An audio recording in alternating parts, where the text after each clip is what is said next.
Alam niyo po, maraming mga tao today, actually hindi lang today, pero we've been taught, ito naging kultura natin, na ang ating pong believing, okay, ay nakadepende sa mga bagay na nakikita natin. 'Di ba? Parang maniniwala lang tayo pag merong pruweba, kung merong proof. Okay. So, yes, in some way na gusto nating makita na meron talagang proven result bago tayo maniwala, 'di ba? Sa business, so anumang larangan ng life natin, gusto nating bago tayo sumunod, bago tayo mag-follow, bago tayo maniwala, gusto muna natin makita yung proven result. Okay? So, pero alam niyo po ba sa Panginoon, it's different.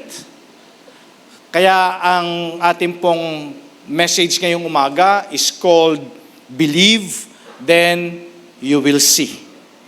Okay, kasi di ba tayo mga tao, to see is to believe. Ayan. Alam niyo po, it's very important sa life ng isang mananampalataya. Kaya tayo tinawag na believer because we believe. Okay? So, it's important na itong believing, yung faith, alam niyo po, sabi nga ng Bible, faith can move mountains. Ayan. Kung tatanungin ko kayo, define faith. Marami po tayong masasabi about faith, pero alam niyo ba na it's very important. It's very important. Sa araw-araw nating buhay, dapat we keep on believing. Okay? We keep on believing sa Panginoon. Okay? So, samahan niyo po ako. Please open your Bible. Anyway, naka-flash naman po yan in Amplified Version. In Book of John, chapter 11, verse 40. Yan po yung ating sermon text ngayong umaga. At sabi po dito, Jesus said to her, Did I not say to you that if you believe in me, you will see the glory of God? Ito po yung sinasabi ng Bible na kung tayo daw ay patuloy na mananampalataya sa Diyos, makikita natin yung kaluwalhatian niya. Okay. Ito yung kaluwalhatian, ito yung expression ng excellence ng Panginoon. Okay? So, marami sa life natin. Marahil siguro 2023, even the yesteryears, merong mga dreams tayo, meron tayong mga hopes na pakiramdam natin hopeless. Meron tayong mga dreams na kala natin patay na. Ayan, di ba? Meron ba? Meron ba kayong mga kino-consider na parang tagal na ata, parang wala na to, patay na to, hindi na to mabubuhay yung mga pangarap na to. Di ba? Merong nangarap na gusto niyang magkaanak, meron namang nag-dream ng magkaroon siya ng bahay, meron namang nag-dream ng promotion, meron nag-dream ng healing. So napakarami nating mga dreams. So, meron akong isang story muna. Okay? This is a true story, pero it sounds silly, pero totoo to. Nakwento ko na to many years ago. Okay, marahil po narinig nyo na tong kwento na to. Alam nyo, in March 2008, nangyari po ito sa isang city sa Southwest France. Ayan. Okay, na ito pong city na to, particularly yung mayor nitong city na to, meron siyang malaking problema. Na doon sa kanyang syudad, okay, nagkakaroon na sila ng nag-out of space na sila, nagkukulang na sila ng space. Hindi po sa housing, okay? Not even do sa city hall. Nagkukulang sila ng space para sa sementeryo. Okay? So, wala nang room or space para sa paglilibingan. Okay? Now, punong-puno na po itong city na to. So, yung mayor, sinubukan niyang mag-purchase ng land doon sa next to the cemetery. Okay. Pero pinigilan po siya ng korte nitong city na to at hindi niya pwedeng gawin na sementeryo yung punong-puno ng sementeryo. Okay. So, kung kayo yung mayor, anong mararamdaman mo sa mga constituents mo? So, dahil wala nang space doon sa sementeryo at hindi siya pwedeng bumili ng panibagong lupa para gawing sementeryo, so wala nang paglilibingan yung mga tao. Tama? Laking problema ba? Laking problema. So, ngayon, dahil hindi na siya pwedeng bumili ng lupa at punong-puno na yung sementeryo, ang ginawa niya, siya po ay nagpasa ng isang batas. Ang batas na ipinasa niya, ang sabi doon, bawal muna ang mamatay. Bawal muna ang mamatay. At kung sino ang susuway, paparusahan ng matindi.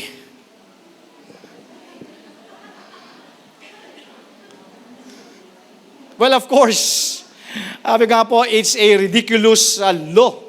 Kasi hindi mo naman pwedeng pigilin na mamatay ang tao. Tama po ba? Now, gusto ko pong ibalik sa inyo ngayong umaga, meron ka bang pangarap na parang ikaw mismo hopeless na? O ikaw mismo, yung mga prayers mo, ikaw mismo duda ka kung mangyayari pa? Meron po ba? Tapos, habang ikaw ay nangangarap, ito yung desire ng heart mo, tapos may impression ng Holy Spirit sa'yo, at tinatanong ka ng Holy Spirit, do you believe I can do this? Okay, konting exercise po tayo. Please close your eyes. Close your eyes for a moment. Ayan. Hawakan mo yung puso mo. Ayan. Sabi ng Bible, delight yourself unto the Lord and He will give you the desires of your heart. Alam niyo po yung heart natin, napakaraming desires. Diba? So ano ang mga pangako, words, promises ng Lord na meron ka sa heart mo? Anong meron? Now, eto yung Holy Spirit ngayon nagtatanong sa'yo, anak, naniniwala ka ba na kaya kong gawin sa'yo yan? Tapos ang isasagot mo, yes Lord, alam ko kaya mong gawin to dahil kailanman hindi mo ako binigo. Amen? So pwede nyo na po ibukas yung mata nyo para hindi kayo makatulog. So, meron akong testimony. Ito po ay nangyari, I remember, merong newlywed couple, a brother and a sister in Christ, na when they began their journey toward a dream of purchasing yung kanilang unang house and lot. Okay, so ito yung pangarap nila, ito yung desire ng heart nila. So, kinausap nila yung developer nung property. At ang sabi ng developer, okay, sige, ganito, babayaran ninyo yung property na to ng 200,000 monthly. Tapos, the remaining o yung value ng property, kailangan nyo lang siya matapos sa loob ng 3 taon. Na alam naman natin yung standard na housing loan, pwede yan from 10 to 30 years. Diba? But it's strange kasi sabi nung developer 3 taon lang kailangan yung bayaran to. At sa loob ng 3 taon, kailangan yung bayaran ng 200,000 pesos monthly. Ayan. So, sa loob-loob ng couple na to, sabi nila, paano na to? Ito yung dream natin. Kaya ba nating bayaran to? Kaya ba natin bayaran yung 200,000 monthly? And siguro, naisip din nila na akala nila siguro itong developer ay out of his mind. Kasi parang bentang ayaw ipabenta. Diba? Kung if you are a newlywed couple, tapos nagsisimula pa lang kayo, diba? Parang it seems impossible. Diba? 200K monthly at yung worth ng property must be payable only for 3 years. Pero sabi nila doon sa developer, sige po, agree kami doon sa terms. Yan. So after the meeting, both of them nag-usap, sabi nila, kakayanin ba natin? Kakayanin ba natin yung 200,000 monthly? Pero habang sila po ay nag-uusap, ipinaalala sa kanila ng Holy Spirit, Matthew chapter 19 verse 26, that with man, this is impossible, but with God, all things are possible. Amen? Naniniwala ba kayo na sa Panginoon, lahat ay posible? Yung mga bagay na tingin talaga natin, hopeless. Yung mga dreams natin, akala natin patay na. Yung mga bagay na tingin natin, wala ng pag-asa. Pero sabi ng Panginoon, kung sa tingin mo,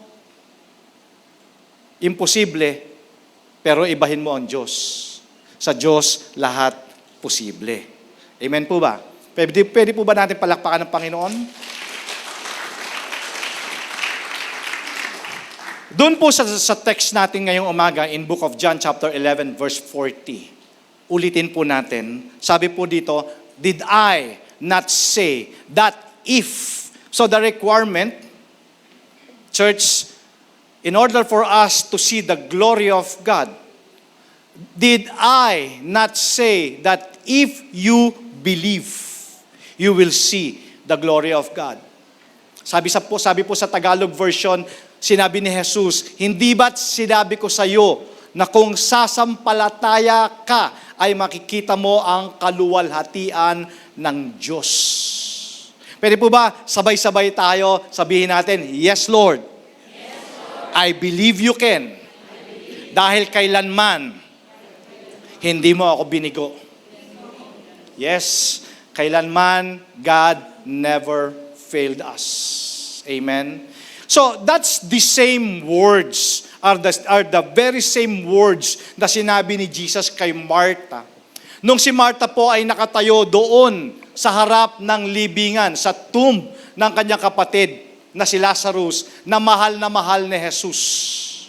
Okay? So, bago po yon, bigyan ko muna kayo na another trivia about the story. Okay? Nung unang panahon in ancient Israel, yung mga katawan ng mga namatay, ang ginagawa po nila dyan, hinuhugasan nila yan. Okay. Hinuhugasan nila at yan po ay binabalot ng tela. According po, nung unang panahon, yung mga bangkay, ang ginagawa nila, yan po ay pinapabanguhan nila. Okay. Pinapabanguhan nila ng mga iba't ibang mga spices. So yung perfume, ang purpose po nito is of course to honor the dead, and ginagamit din po ito para hindi mangamoy yung bangkay. Okay. So, wala po silang kagaya natin sa panahon natin ngayon, advance na tayo, kaya nagtatagal yung bangkay kasi po meron na tayong embalming. Meron tayong mga techniques. Wala po sila ng kagaya natin ngayon, noong unang panahon. So, ang ginagawa po nila, ito po ay kanilang pinapabanguhan, tapos binabalot ng cloth, tapos ayun, para hindi agad mag-decay yung body. So, kaya nung unang panahon, ang burol ay generally isang araw lang o hindi magtatagal. Di ba sa atin, nagtatagal ng minsan linggo, minsan buwan, depende kung may pasugal. Di ba? So, pero nung unang panahon, saglit lang po yun. Now, nung unang panahon also, yung mga mahihirap na pamilya, yung kanilang mga namatay na mga mahal sa buhay, pag mahirap ka nung panahon na yon, ang klase ng paglibing sa'yo, ilalagay ka lang doon sa butas. Tapos, tatabunan ka na ng lupa. Pero yung mga mayayaman na pamilya, they can afford, church, na gumamit ng mga tombs, mga caves, okay, na yung, na-imagine mo yung cave ni Jesus, di ba?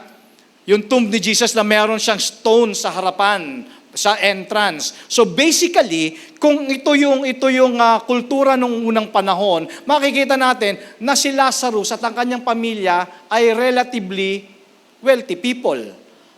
May kaya sila sa buhay. Okay, so kaya nga po little background lang about this family. So sabi po dito in John chapter 11:38, Jesus came to the tomb. It was a cave with a stone laid across the entrance. So basically ito yung sinasabi ko, may kaya to si Lazarus kasi kaya niyang bumili ng cave. Okay. So again, of course, alam naman natin yung rest of the story. Namatay si Lazarus, siya po ay inilibing at 4 na araw later, siya po ay binuhay ni Jesus. Familiar with the story? Okay. After 4 days, siya po ay binuhay ni Jesus. Pero kung babasahin mo itong story na to, meron ka mapapansin something unusual. Okay? Something intriguing. First, pwede naman na si Jesus ay dumating doon sa burol ni Lazarus bago siya mamatay. Ulitin ko, after 4 days, binuhay siya ni Jesus. So, dito, makikita natin na alam ni Jesus na si Lazarus ay may sakit. At alam din ni Jesus na si Lazarus mamamatay. So, lumipas yung 4 na araw. At syempre, yung mga nagmamahal kay Lazarus, hopeless na. Hopeless na sila. Patay na eh. So, si Mary at saka si Martha, struggled sila. Wala na silang time. Yung time frame nila, wala na kasi hindi nga nagpapakita si Jesus. Ganon din po yung mga tao sa village, sila po ay confused. Bakit si Jesus ay delayed? Bakit hindi siya pumunta?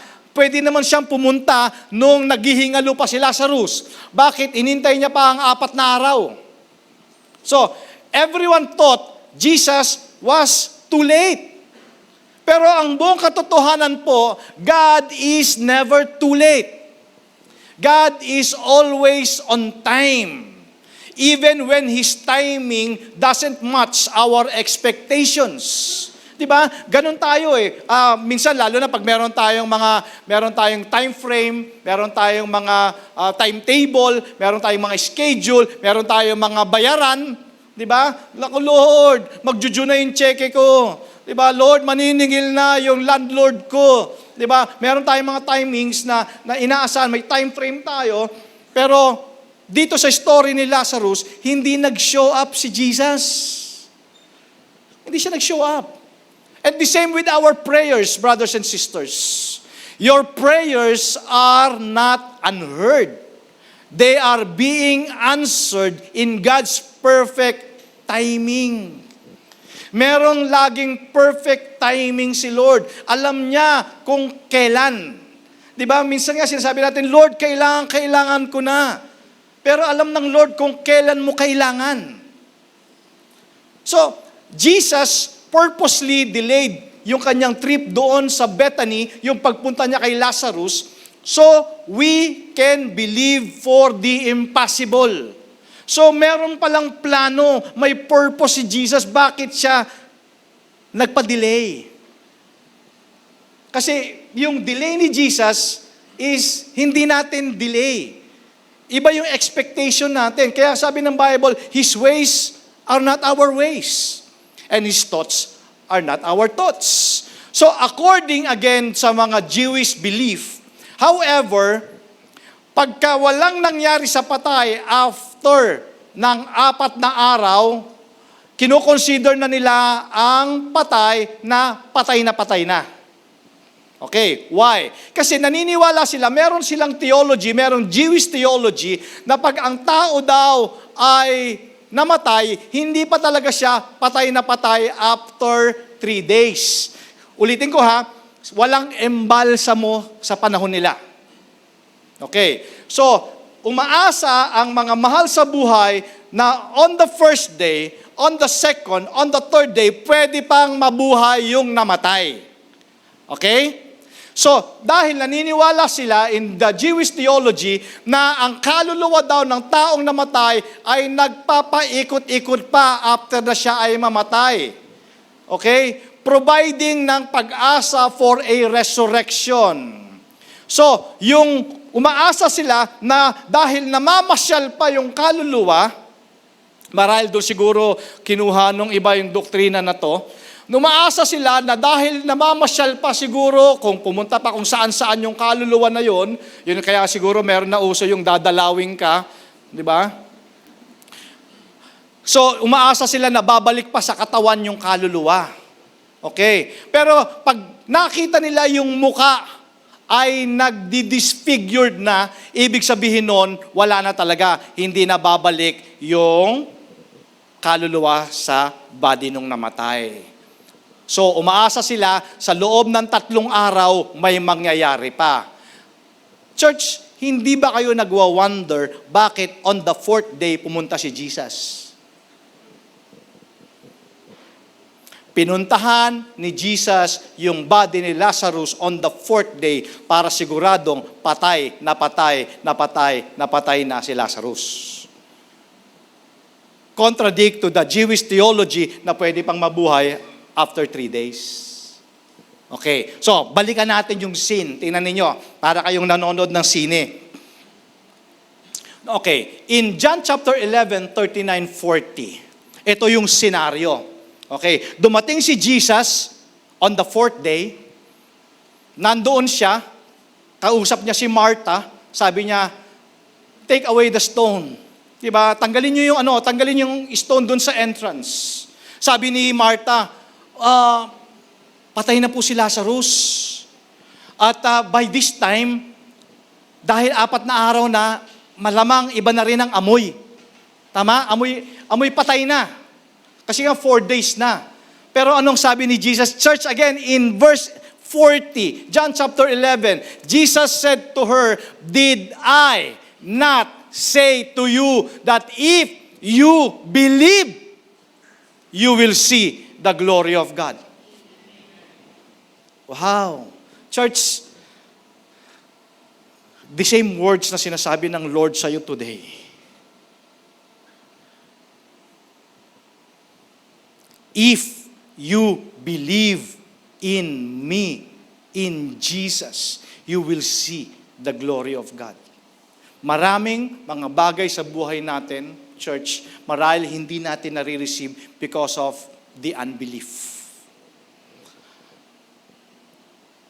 Itong sinabi ni Jesus na if you believe, you will see the glory of God, it's a declaration that if you believe, you will see His glory. When everything within our human strength or effort fails, it's an opportunity for Jesus to step in and do what only He can do. Wow. Ulitin ko, church. Sometimes, dadalhin tayo ng Panginoon sa isang situation na wala ka nang magagawa.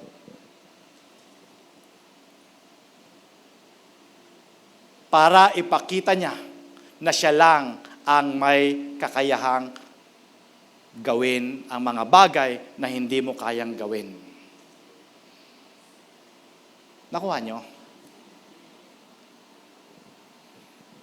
Kaya mong pagalingin sarili mo?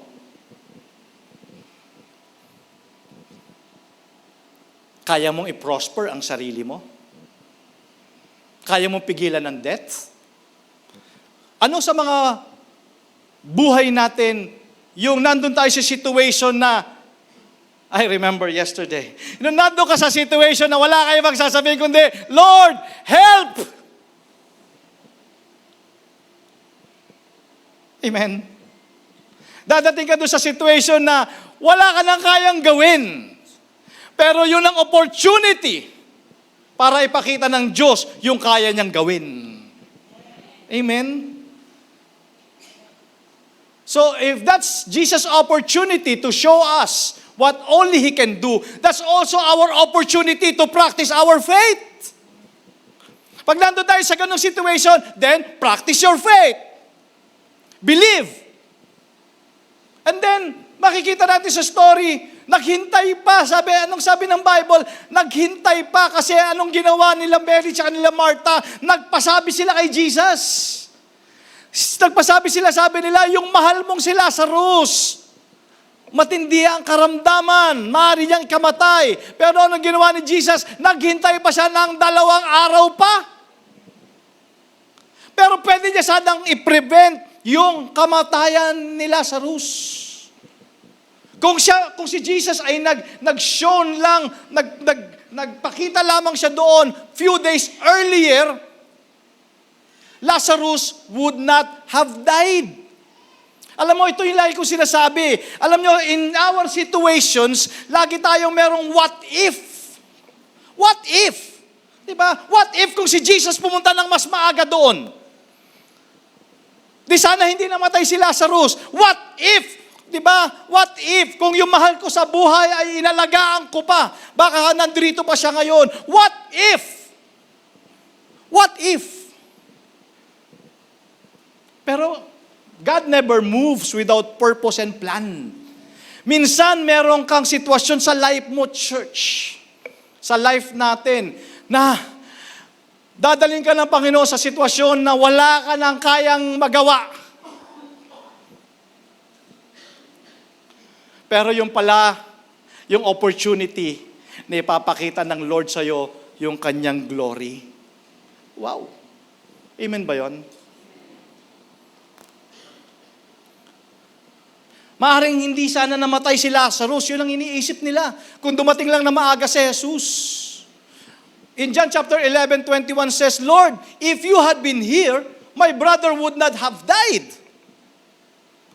Yes, tama po sila. Bakit? Kasi alam nila na merong pwede at may kayang gawin si Jesus. Alam nila na marami nang pinagaling si Jesus. Napakaraming tao na in his ministry na pinagaling si Jesus. Meron na rin siya, at least in that time, meron ng 2 binuhay si Jesus. Kaya alam nila kaya ni Jesus yung hindi nila kayang gawin. At na-realize nila na si Lazarus ay nasa matinding karamdaman, kaya ang ginawa nila, nagpapunta na sila ng representative doon. Jesus, please, punta ka sa bahay. Punta ka sa bahay, matindi ang karamdaman ni Lazarus, pwede niya itong ikamatay. Pero hindi siya pumunta. At ano nangyari? Lazarus died. Naghintay pa si Jesus ng 2 araw. Kasi sabi ko nga sa inyo, in Jewish theology, 1, 2, 3 days na umaasa pa silang mabubuhay pa ang isang taong namatay. Siguro sabi ni Jesus, ilang araw na ba?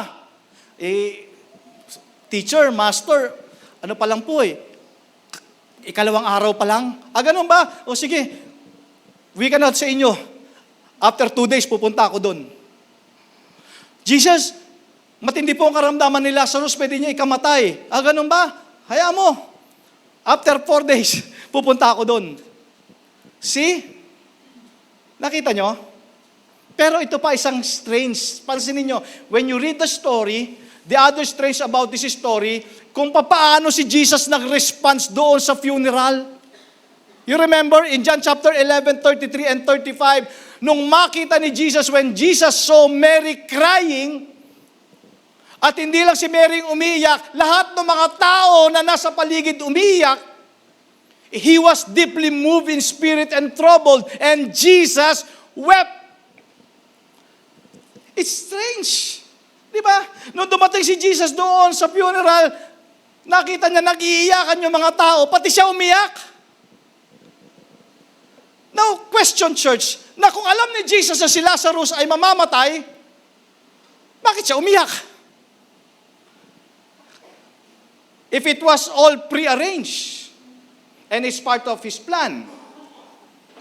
At kung alam din naman niya nabubuhayin niya si Lazarus, bakit siya kailangang umiyak? Wow, it's strange, no?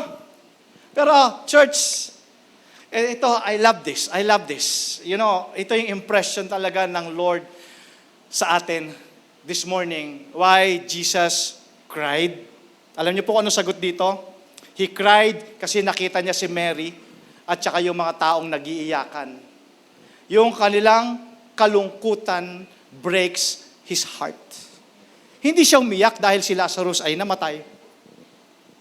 Is part of His plan. Naiyak siya dahil nakita niya yung mga tao nalulungkot. Anong sabi ng Hebrews chapter 4 verse 15? God is touched by the feelings of our infirmities. Ibig sabihin, ramdam ka ng Diyos. Pag nalulungkot ka, nalulungkot ang Diyos. Amen? Pag masaya ka, masaya ang Diyos. Sabi mo nga sa katabi mo, ramdam ka ni Lord.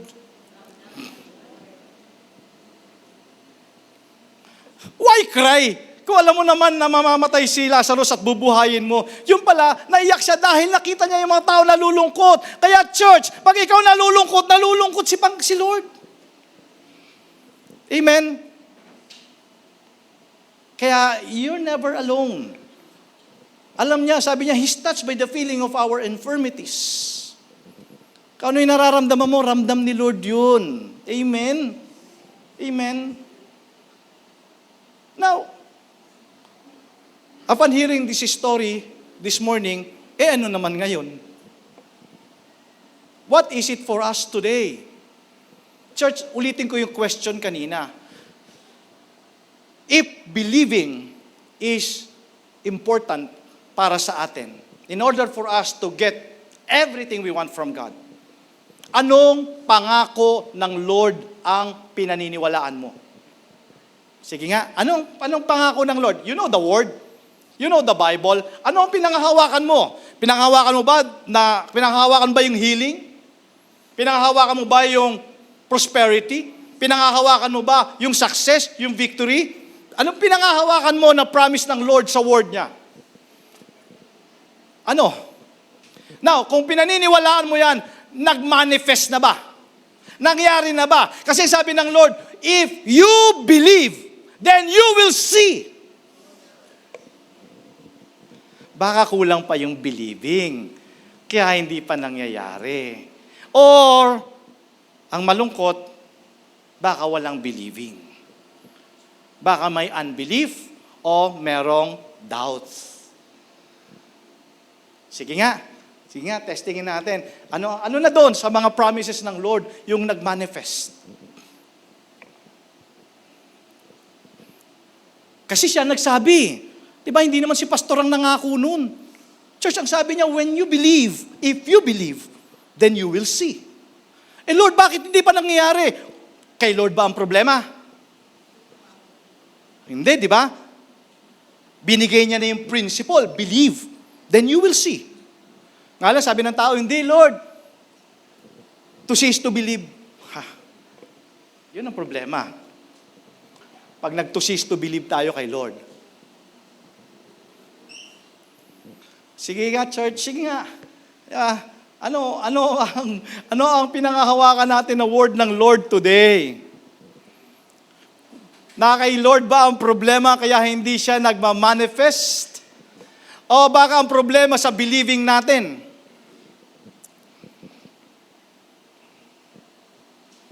Tanungin mo yung katabi mo, na kanino kaya ang problema?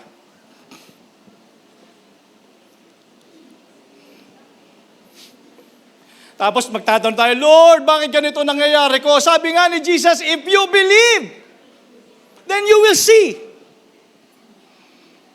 If you believe, then you will see the glory of God. Kung mananampalataya ka, maniniwala ka, makikita mo ang kaluwalhatian ng Diyos. Wow, it's easier to say than done, di ba? Parang asadali lang sabihin, pero minsan ang hirap gawin. Kasi hindi lang basta believing, you just keep on believing. Di ba ano sabi ko sa inyo lagi? Ito lagi kong bilin sa inyo. Yes, maaring nagbibilib ka. Maaring naniniwala ka. The next question is, hanggang kailan ka magbibilibing? Kasi baka mamaya, eto na, Lunes nagbilib, Tuesday nagbilib, Wednesday nagbilib, pagdating ng Thursday nagduda. Balik ulit. Ano ba yan? Sabi ni Jesus, ano ba ka ba? Gustong-gusto kita i-bless nga lang ikaw kasi hindi naniniwala. Tama ba? See? Church, the next time na makita mo yung sarili mo standing before something na tingin mo hopeless, lifeless, or impossible, tingin mo dead end na. Church, I want to encourage you to believe and trust in God no matter what you see. Kahit ano pa yung naririnig mo, ano pa yung nakikita mo. Di ba? Ano pa yan? Nako, paano yan? Magtataas na naman next week ang presyo ng gasolina. Di ba? Ang presyo ng bigas. Ayan na, lahat na nagtataasan na. Tinaasan na naman ako ng presyo ng upa ng bahay. Ayan na naman. Kung ano-ano na nagtaasan. Pero, church, gusto kita encourage to trust God. Ano pa man ang marinig mo, ano pa man ang makita mo, basta ang alam mo. Magtaasan na lahat ang presyo, basta si Lord mas mataas kesa sa kanila. Amen? You need to take Him at His word. Yung sinasabi natin ibinigay na sa atin yung Bible, ibinigay na dyan yung mga promises, ibinigay na yung written word ng Panginoon. Kailangan mo na lang paniwalaan. Kailangan mo paniwalaan. So, the story of Lazarus is a beautiful picture and a reminder that God can bring life to any difficult situation. Diba? Tingin mo, isipin mo, meron pa bang mas mahirap doon sa patay na binuhay? Meron pa ba?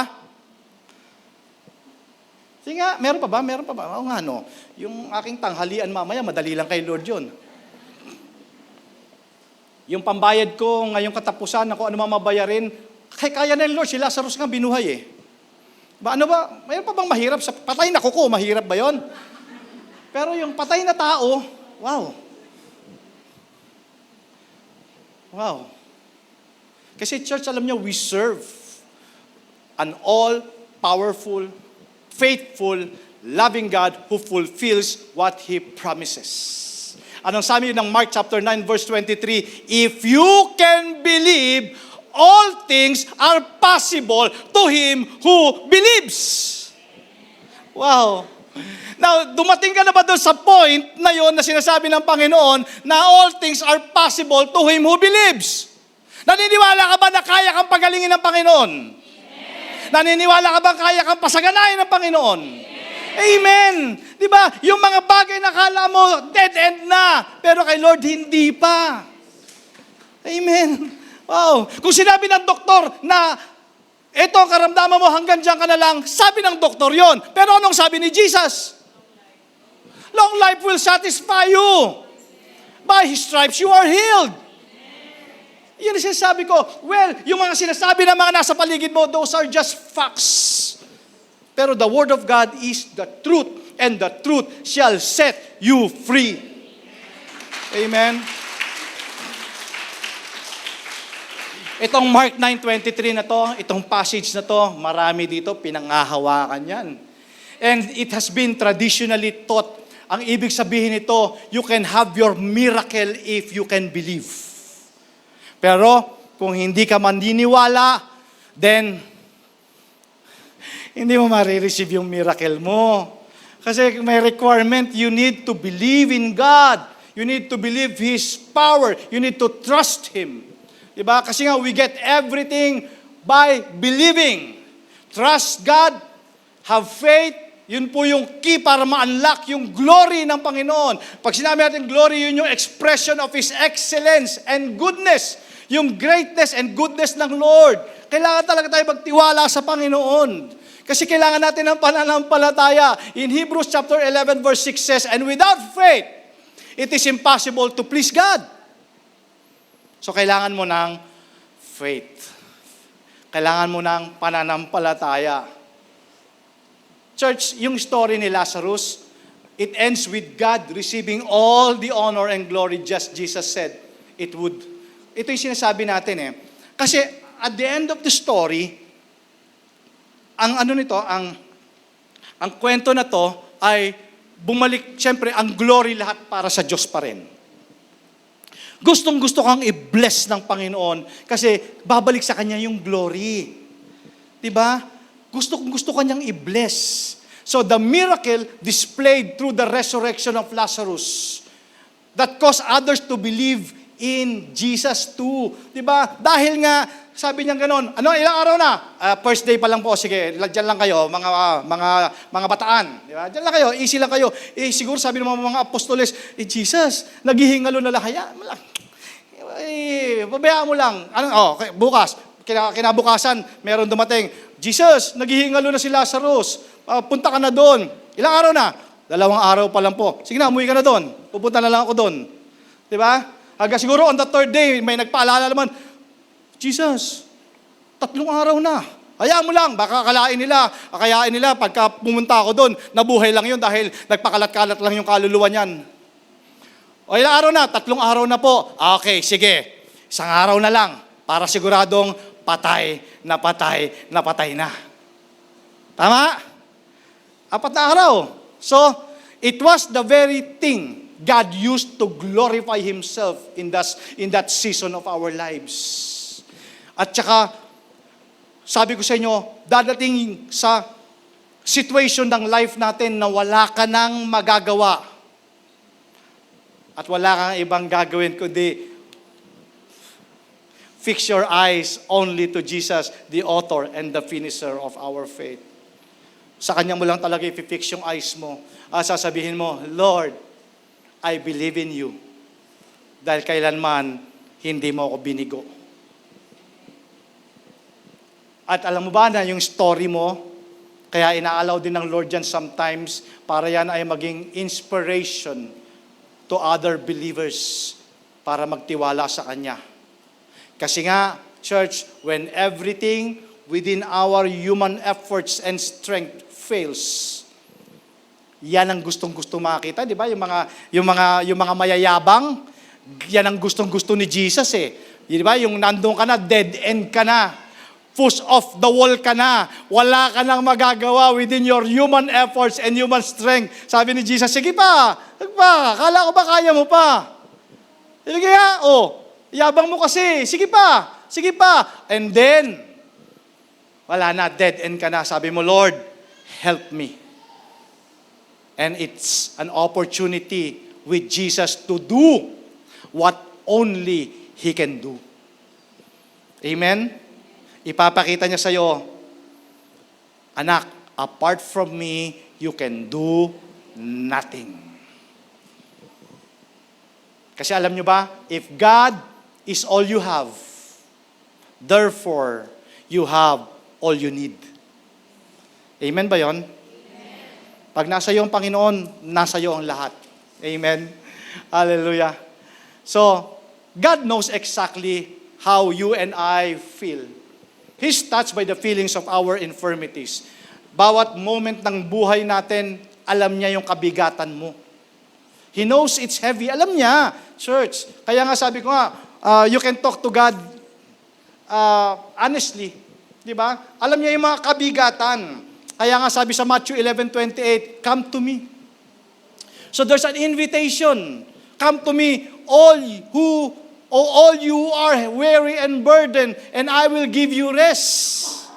Diba? Kung kayo may mga kabigatan, lumapit kayo sa akin, sabi ng Panginoon. Kung ikaw man ay nandun ka na sa dead end mo, lumapit ka sa akin. Kasi alam niyo po, kung ikaw ay anak ng Diyos, He cares for you. Naiintindihan ka niya, He understands you, He loves you so much, and He wants you to know that He feels your deepest sorrows. Pero still, He's in control. Sana po naiintindihan niyo yung statement na yan. God is in control, and God is still in the business of resurrecting today. Church, mula noon hanggang ngayon, at magpakailanman, hindi magbabago ang Panginoon. Kaya niyang buhayin yung mga dead marriage, dead relationships, dead business. Kaya niya pagaling whatever sickness you can name. In the name of Jesus, the name above all names. Church, siya pa rin yun hanggang ngayon. Remember what He said? Is there anything too hard for me? May mahirap ba kay Lord? May mahirap ba? Tanong mo sa katabi mo, may mahirap ba sa Panginoon? May mahirap ba sa Panginoon? Di ba? Kung yun nga patay, binuhay. Di ba? Pero church, before we end, may requirement si Lord. If, sino dito yung hoping ka? Hoping ka na mabuhay ulit yung relationship. Hoping ka for healing. Hoping ka for the future of your children. Hoping ka for your ministry. Hoping ka for success, victory ng business mo. Then church, if you believe, you will see the glory of God. Amen. Last na to. Sabi mo sa katabi mo, keep on believing. Keep on believing. Amen? Amen? Kung minsan, tinetempt tayo ng devil na mag-doubt sa Panginoon, never do that. Never do that. Keep on believing. The devil knows the benefit when you believe. Kasi pag alam niya, pag naniwala ka, may mangyayari sa'yo. Amen. Oh, last na to. Tingnan mo yung katabi mo. Sabi mo sa kanya, when you believe, maraming magandang mangyayari sa'yo.